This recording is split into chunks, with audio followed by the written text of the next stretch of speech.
set some ground rules. If you want to ask questions, just raise your hand, and I will answer them for you. And also, if you could keep the noise too low, the audio quality is very important to my teacher, and he always says, like, make sure to have really good audio quality because I don't want to listen to like some really bad recording. So that's why like I asked everyone to like keep side conversations too low. But I'm gonna jump right into it, okay? So first off, everyone has socialization. Every one of you was socialized in some sort of way to make you who you are. You know what I mean? I was raised by very, very loose parents. They never had too strict of rules. They were always like, hey, you know what? You be your own man. You can do whatever you want. Just be safe. I know that you're not stupid. And that's basically how I was raised for the better part of like the first 14 years of my life. So first off, socialization number one, I'm going to put lose. Hold up, what did I write down? I'm going to be going back to this a lot, by the way. Okay. Okay, loose rules in the household. So having loose rules in my household basically made me a lot more dependable on myself and a lot more independent is what I meant to say. It made me a lot more independent as a person, as I rely on myself for a lot of things. Like, let's say I need to come to band practice. Half the time I wouldn't even ask anyone in my house. I would just get my skateboard and go because I don't like relying on other people. Because when I was being raised, you know, my parents, they had their own things to do and they let me do whatever I want. So I kind of taught myself to be independent. A quick example of this is, I'm going to be providing examples for like all these, by the way. I'm going to try to. A quick example of this is a quick example of the loose rules in my household. One time when I was a little kid, no, I wasn't little, I was like a 7th grader probably. Close to my neighborhood, there was this field with a bunch of dirt hills, right? Just like 1,000 dirt hills. And I would go there for like 6 hours a day and throw dirt rocks at my friends, and they would throw them back. And I basically lived there for the better part of a month. I would leave right after school at like, I don't know, like 3 p.m., come back at like 9 p.m., walk into my house, be like, hey mom, hey, how was your day? It was pretty good, you know what I mean? She wouldn't even ask questions. She'd just ask, how was your day? Was it good? Are you being safe? I'm, yeah. And like, it was amazing. That place was like the best. My friend Axel over here, he actually would come to that place with me a lot. And we built like these like teams where like this was blue team and on the other side of this field was red team, and there was these hills that kind of, it was like, oh, it was amazing. And through that, like, and through having loose parents, I learned to be independent on myself. And I really appreciate that, actually, because I feel like I'm more free-minded and everything because of that. We're going to move on to point number 2, which is emotions. Okay. Emotions with my parents. Now, in my household, okay, my parents are very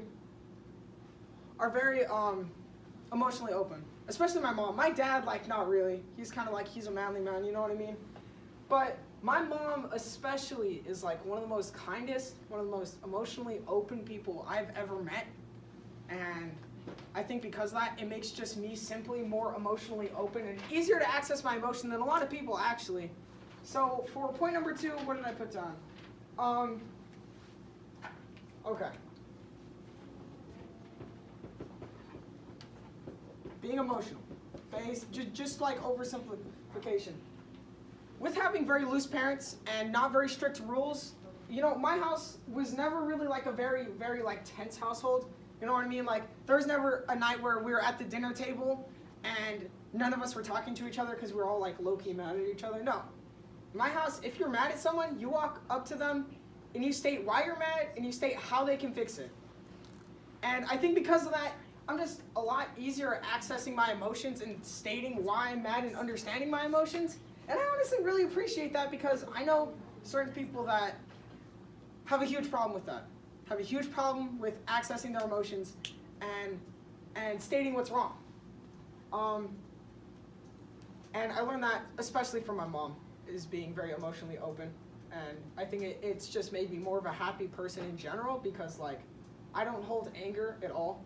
Like, I don't hold grudges, and there's been times where I've actually tried to hold grudges too. I'm like, this person stole my candy, and I don't want to talk to them anymore. And then like 2 hours later, I'll find myself talking to them again and be like, wait, I was mad at you. Why am I talking to you again? But yeah, so point number 2, being emotional, okay? Now we're gonna move on to point number 3 here. I should probably stop writing it because I'm not gonna have enough room. That's okay though. Point number 3, being very affectionate, which is something I learned from my mom actually. Being affectionate. Okay, so my mom is very affectionate. So like, I'll be sitting there and she'll, oh, come here, come here. I'll be on the couch and she'll be on the other side of the couch, but by the time, like, I even realize that she's also sitting there, like, she'll be sitting next to me, okay? She's just a very loving and emotional person, and I really like that about her, probably because I was raised by her, and because I'm very, like, affectionate, and that's kind of led to some, like, troubles in my life, but it's good being affectionate, you know what I mean? Like you don't want to be a super, like, cold person. Hold up. And, I don't know, my dad, like, he's kind of, you know, he's a manly man. He'll give you a hug every once in a while, maybe a little smooch on the cheek. But only if you want it. And, like, when I'm at my house, or should I say when I'm at my parents' house, I can be as clingy and as affectionately annoying as I want. Because they're the exact same. You know, I'll be sitting there, I'm like, Mom, come here, don't move, I want to give you a hug, I want you to stay here. Like, stay right here so I can hug you for like 10 minutes. Don't go make food, even though I also want the food. But like, stay here, because like, I want to hug you. And yeah, and honestly, I really enjoy that about myself at this point, even though I do have kind of struggles with it, because at some points it does get a little much, and I have to realize that, especially relationship-wise, but okay. So we're gonna move on to point number 4, right? Excuse my handwriting. Also, you know, it's a whiteboard. And number 2, I'm not an artist, okay? So I don't have great handwriting. So also, like I said earlier, this is moving on to point number 4. Like I said earlier, my household is very emotionally open. If you were angry about something, you'd walk up to their face and tell them. And because of that, there was a lot of arguments that would happen in my household. And if any of you know my brother, which some of you kind of do, he is one of the most stubborn people on this earth. That dude's like a goat, okay? Like, if he thinks he's right, he is right, and you will have to bring an army to tell him he's wrong, okay? And only sometimes will he listen at that point. So, because of that,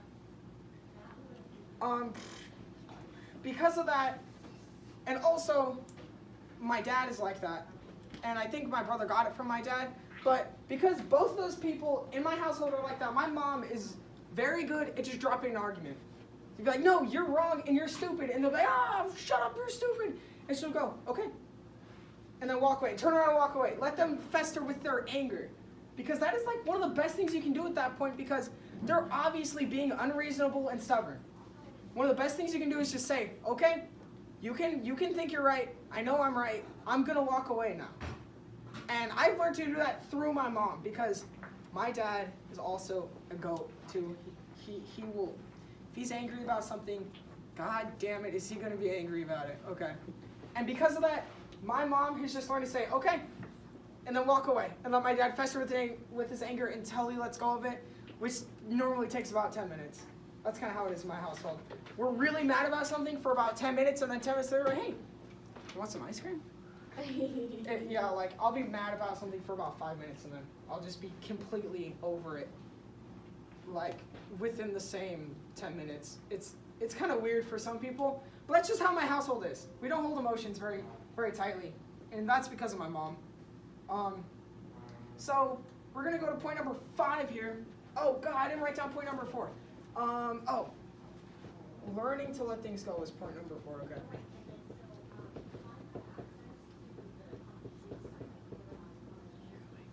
Okay, point number 5, my opinions. my opinions, and if you know me, I have very deep opinions on a lot of things. If I know a little bit about it, I've probably formulated a pretty deep opinion about it. And that is because living in a stubborn household, especially living with my brother, your opinion is challenged every second of your life. I'm like, Kraft mac and cheese is like, he's like, no, you're stupid. Velveeta is the best for this reason, this reason, this reason. I have to have reasons on the, like, on, I have to have reasons ready to fire back with them so I don't look like an idiot. And because of that, I have very deep opinions about many things. Like, I don't know, like, especially video games, because that's a very prevalent argument between me and my brother, especially. But, okay. Oh, that's a B. Oh, jeez. Okay. Deep. I'm just going to put deep thought. Because through having deeper opinions, it just makes you think a lot deeper about a lot of stuff. It makes you realize that a lot of stuff has many sides to it, and it makes you look at all the sides of it. And it helps you understand a lot more things a lot better. Because if you can look at both sides of one situation, you're going to know the situation a whole lot better because you can look at different sides of it. And you can see why people think that and why people think that. Okay, deep. Oh, jeez. Hold on. Let's do real lifesaver. Okay, that's my 10th point, by the way. We'll get there. We'll get there. There you go, man. What's your 10th point? It's already started, man. What's your All 10th right. point? No, shut up. It's number 6. Number 6. I don't even know what a 10th point is. Okay? So number 6. My parents, this is going to be kind of a heavier point. Okay? My parents are not perfect people. Okay? They're not the most ideal. They're not the most responsible. They're definitely not the most prettiest. Okay? But I mean, they obviously have to be somewhat pretty because, you know, look at me. All right? Jokes. And there was times in my childhood, probably around my middle school years, probably when they were the most stressed out, where I would come home to constant yelling, to constant just hostility, and just to a lot of stuff like that. And there was times where my dad would come home, see that there was no dishes washed, and okay, we're gonna take a little quiz. Okay, he came home. There was no dishes washed. They were all dirty in the sink. I'm going to give you 3 options on what he did, okay? Option 1, he said, all right, I'm going to do the dishes. Option 2, he said, hey, someone else do the dishes. Option 3, he grabbed all of the dishes and threw them in the backyard. Abraham? Option 3. That's correct. Option 3. He grabbed all of the dishes and just went and threw them all in the backyard. We didn't have dishes for months. Because he does not know how to handle that stuff. He really needs to work on that. Okay. That's why masculinity is kind of dangerous. And my mom saw that, and obviously she was like, what are you doing? Why are you throwing all of the dishes in the backyard? Clean them. And he said, I don't want to clean. Why don't you clean? You know, and it was just a whole argument. Just like from the beginning when I said, okay. But after all this, after hours of arguing and yelling at each other and some fighting, okay, some, you know, no family's perfect. There's obviously some fighting. They would always come back to me wherever I was at and they say, Michael, we love you and we know that you've been hearing all of this stuff, but we love you and we care about you and we just hope you know that. And in some situations like that, that's probably the best thing you can get told. After me, like, being in my closet for absolutely no reason. I was just in my closet, crying because all I heard was yelling and I didn't want to have to deal with that. No, I'm not in the closet for another reason. But yeah, and through that, it's taught me that you can, like, through situations of no, like, obvious signs of affection or love, it's still there. You can still believe that it's there. At times like that, I was like, no, this is done. This is done. House over. Family split in half. I'm going to have 2 birthdays, which I probably would have wanted at the time. But no, they got together at the end because love is something that can last if you make it last. And that is something that I learned through having imperfect parents. So point number 6, what did I write down? I wrote down, my parents fighting about bringing stuff, then showing love, okay? Love, love equals effort, okay? That's what I learned through my parents. If you want to continue loving someone, you really have to try, okay? Love does not come easy. It's hard. And especially when your husband throws all the dishes in the backyard. We're gonna move on to point number 7. There was times in my childhood where we were so broke that we were living paycheck to paycheck, which happens in a lot of families. But there was times past that where we weren't living on any paycheck at all. We just simply had no money. And in my household, we had no electricity for about 3 months one time, and about a month into that, we had no water. So I was basically living in a cold, dark house with no electricity, no water. The only thing I had was my school iPad that I just got that year, and I was using my neighbor's internet. Bless him for that. That was the only thing that, like, okay. And through living in a household with no electricity and no water for months, I learned that you can really occupy yourself with the things around you. Like earlier when I was talking about those dirt hills, when I would go there every day, that was when we didn't have any electricity or water. After playing outside all day, my friends would come home, be like, hey, can I have some water? I'm really thirsty. And I would say, I actually can't give you any water. Because I don't want to get into it, but like, because I just can't. I just can't give you water. And they look at me like, okay. And then I'd be like, okay, you should go home now. I didn't let anyone in my house for about 3 months because we didn't have any electricity or water. It stank in there, dude. Bad. But in that time, I wasn't sad. I was not desolate, and I didn't feel alone either, because my family was still there for me. And even though we didn't have lights or we didn't have a toilet that you could flush, we had love. And my mom always made sure that I was loved.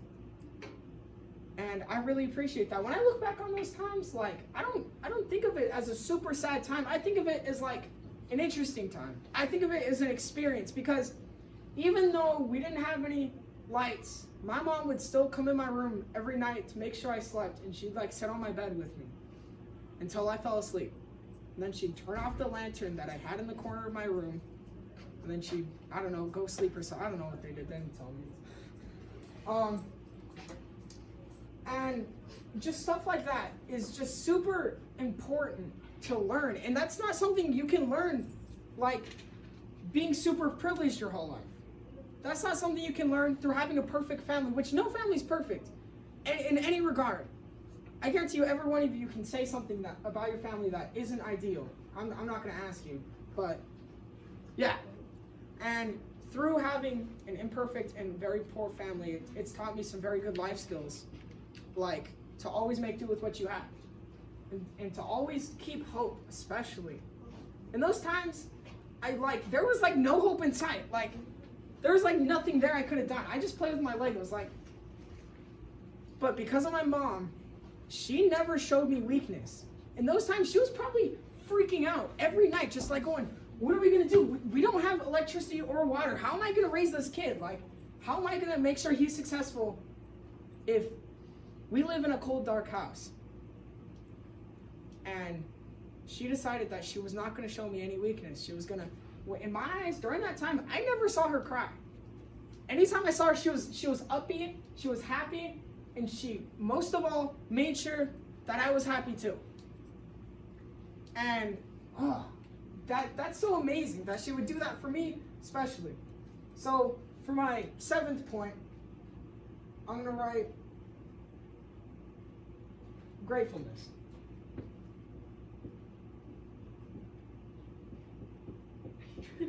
Oh, God. Great. Boom. You heard me say it. You know what it means. Okay? You know what that means. And, okay. Point number 8. These don't super go in order, by the way. They don't go along a timeline. They're just kind of like wherever I was. It's just when I thought of it when I was writing this. Number 8, I'm going to talk about 21 Pilots. I hear the sighs. I hear them. Because you have heard me talk about 21 Pilots from the time the sun rised till it went down. I know this man behind the camera has. Oh, man. He's heard everything there is to know about that band. He doesn't even like them very much, okay? But they're super important to my life at one point. And I owe a lot of the advantages I have to them mentally. There's at times where like I don't know, like they taught me that music is something that can help you. They taught me that music is something that can like heal you. Something that you can grow with. And I've definitely grown with them. When I was in 8th grade, I heard this song called Stressed Out. And I thought it was a bop. I was like, yeah, that's good. That's good music. And then I started looking into them. And I started listening to anything and everything they'd ever sang and ever said. Because they know how to convey a belief. They know how to say something in such a meaningful way. It really sits with you. And through that, I'm going to talk about this song that I know. It's called Kitchen Sink. It's my favorite song of all time, actually. Or I consider it mine. I don't really like thinking about it very much because that's like a headache trying to think what your favorite song is. But it's definitely, if I were to name a song that impacted me the most throughout my entire lifetime, it'd be that song. So, I'm just gonna put 21 Pilots on the board. So this song on base surface just seems super poetic, unnecessarily poetic, super fast, and on bass like it's kind of hard to understand. And until it was one day that I heard an interview of Tyler Joseph, the man that wrote this song, explaining this song, and it like opened my eyes. It was crazy. It was like I had an epiphany. It was honestly very captivating. But I'm gonna say what he said about this song, okay? One reason why I started writing music in the first place was to address some of the biggest questions I had. One of them being, what's the point? I know it sounds dramatic, but it's something that haunts all of us. What's the point of everything that we do? Really looking for purpose is a huge reason to exist. You can't exist without purpose. Or I guess you can float. You can just like be a rock in space. That's not what exactly. I'm just going on my own tangent. I should probably stop doing that. And I found a way of creating purpose through making something that only you can understand. So for me, something important in my life happened to me at a kitchen sink. And in my darkest hour, when deciding whether or not to continue, I realized that if I don't continue, no one around me will be able to explain what a kitchen sink means. So it helps me. So creating something, whether it's a journal or a piece of artwork, something that you don't reveal the meaning of, can help you know that if you leave, no one will be around to explain this. So in short, I'm not going to tell you what a kitchen sink means, because if I do, it will lose its meaning to me. And as of right now, it is only known by me. And I thought that was just such a beautiful thing. And also, like, no one knows what the actual meaning of kitchen sink is to him. It's like, it's super, I wish I knew, but also I wish I did know. No. But basically, in short, he found purpose through creating something that he understands, only him, like, that he himself understands. And if he were to choose an earlier grave, okay, to put it softly, there'd be no one in this world that'd be able to explain what a kitchen sink means to him. So in his darkest hour, that is what he uses to justify his own existence. Now, like, I think that in itself is just so interesting and such a good idea. And through that, it's made me much more creative of a person. Like, I do a lot more things that only I understand. I have a lot of inside jokes that I don't really tell anyone about. And I draw a lot of weird things that I don't really say the origin of. And so, basically,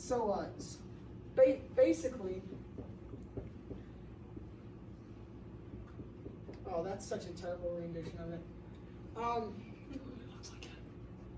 Hey, it's me. It's a me. My favorite thing about Twin Pots is that it taught me to have purpose. It taught me to find purpose when purpose is such a huge thing that you can't like comprehend it in its entirety. You have to take it little by little. And I learned that through them. And there's been times in my life where I've almost completely lost purpose. And through that song, I bettered myself. I made myself feel better because I created stuff. Creation is one of the best things you can do. Okay, if it's artwork, music, I don't know, jokes, create anything. All right. And also, I was enlightened this like the other day that I am the last person carrying the McNeely name, and if I died, my bloodline would stop. So that's a lot of pressure, but also it gives me purpose. Like I can't die because if I die, my entire bloodline will just stop. It'll just stop, dude. I don't even imagine my ancestors. They're probably these. My brother doesn't have the same last name as I do. It's Nutter. My sister does. Yeah, okay. Okay. What's his sister? Oh, Shields. I know. Irish. All right. So number 9, we're gonna get into some. Oh God, I forgot that was there. So number 9, I'm gonna get into some kind of personal stuff with me. Oh, jeez. Well, I fell in love when I was 14 with this chick that I'm not gonna name, but a lot of you probably know the name of her. No, I know at least one person knows the name of her. But I fell in love with this chick when I was 14. And this was like high school level. I was like, oh my goodness, she's so perfect in every single way. I wish I could even begin to be that perfect. She makes me feel better about myself because I know her. I could not even so amazing. And that was like my first real relationship, was with that person. And then about 3 months in, she dumped me. She just said, I don't love you anymore, dude. I'm gonna turn around and I'm gonna leave and I don't wanna talk to you again. And gosh darn it, was that hurt. That hurt. And I almost completely lost purpose at that point. I didn't know what to do. I based my entire life around this person, and they one day turned around and said, I don't want to know you anymore. I don't want to talk to you anymore. What am I supposed to do at that point? How am I supposed to cope with that? Who are they to just leave like that? I put my entire life into this person, and they just said, I don't want to talk to you anymore. And they left. I was heartbroken, man. Oh God, it was so bad. It was so bad. That was my cringy days, like the Snapchat cringy days. Oh, my head was shaved and everything. Still got a bad haircut. It was just a bad time. It was a bad time for me, but it taught me. It taught me that you should never base your entire life around one person, even though it feels amazing. Even though you're like, you deserve all of my time and all of my being. Don't do that. Don't. Because if that person ends up just dipping on you one day, all your purpose is gone.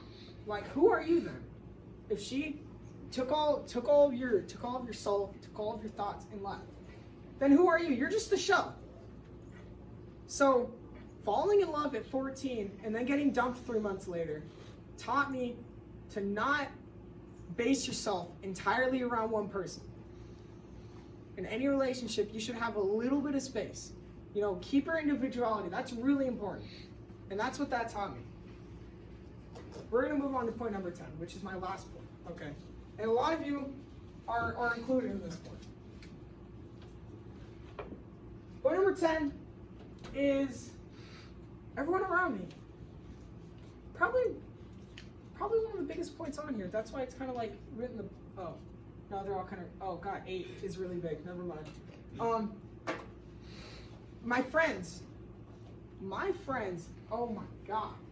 I freaking love my friends, okay? Like, I would not be nearly the man I am today without my friends. I would not be the man I am today at all, actually, if it wasn't for the people that are surrounded by me, for the great people that are surrounded by me. I'm really happy that I know all of them.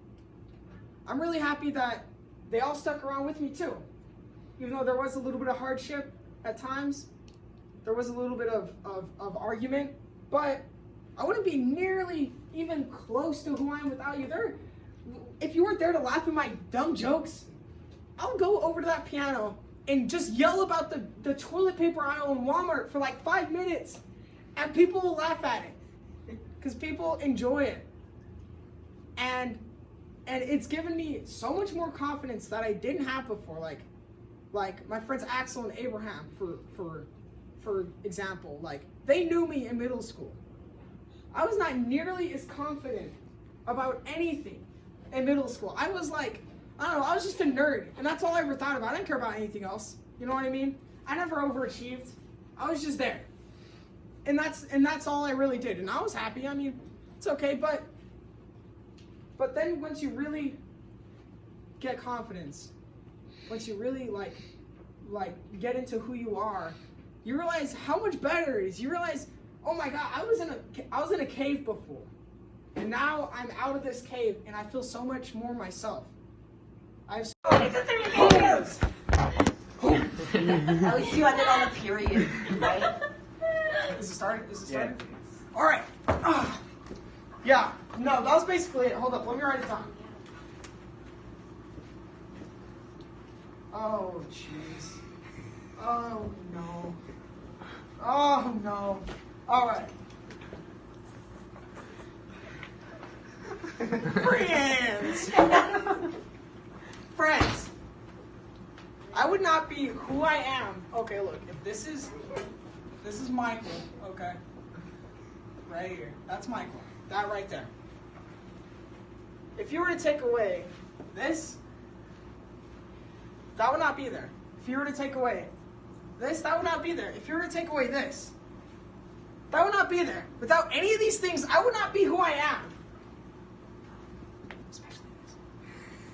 I would not be who I am at all. These 10 things are things that make me up. The things that taught me to be who I am, the things that keep me who I am. I would not be me. I would especially not be me with this one, man. I don't even know. I don't like to think about that. That's gross. Like, who would I be if I didn't have any friends? I would talk to myself a lot more. I already talk to myself a lot, okay? Probably too much. Don't go to Walmart with me. I'm looking at the bean can like, it's a pretty nice bean can. You know what I mean? I'm like, hey, what's up, hot dogs? Like, no. Nah, I talk to myself too much already. I can't lose you guys, okay? And even an example of this, all of you stuck around to listen to me talk about something that you barely even understood. That's another huge part of friends. They'll do stuff for you that they wouldn't do for a stranger. Like, if some person you didn't know were like, hey, come in here, I'm gonna tell a story. I'm gonna tell a story about whatever. Be there, please. You wouldn't go. You would not go. But because you guys are my friends, and I was like, hey, you want to like help me do a project? You guys are like, yeah, whatever. It's no problem. I'll sit around and listen to you talk. Thank you. All right. And that's all I have to say.